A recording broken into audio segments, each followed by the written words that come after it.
Hey everybody, it's Pastor Brewer. You're watching Metro Morning Manna. All this week we're going to be looking at Daniel and his three friends in the first chapter of Daniel. Today we look at the third verse and the sixth verse. It says, "Then the king ordered Ashpenaz, chief of his court officials, to bring into his service some of the Israelites from the royal family and the nobility. And among those chosen were some from Judah, Daniel, Hananiah, Mishael, and Azariah." The text implies that a number of the children of noble birth, rich people, politicians, their kids, when Judah was overthrown, their children were taken into captivity into the service of the king.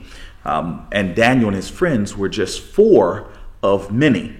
The reason that is so significant is because as we read throughout the book of Daniel, the story always centers on Daniel and his friends. It doesn't mention the other young people who were taken from Judah into captivity. There's no mention of them.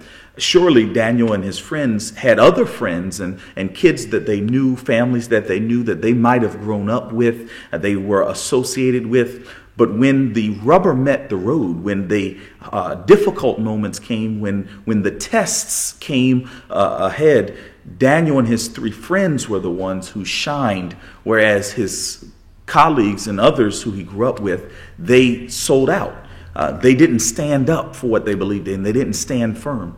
Unfortunately, for many of us, those around us, people who we grow up with, family members even, when it's time to actually take a stand, do what is right, do what we know is best, we often find ourselves either standing alone or we find ourselves standing with a very small amount of people instead of all of the people we grew up with.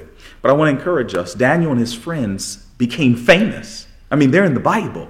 And they're in the Bible because they were willing to stand up when nobody else around them was willing to stand up. They stood firm for God. And that is why we're talking about them.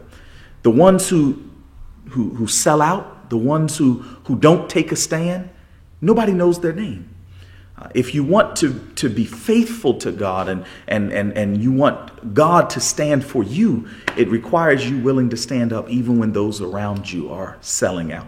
And so I want to encourage you to stand up even when others are selling out. God bless you.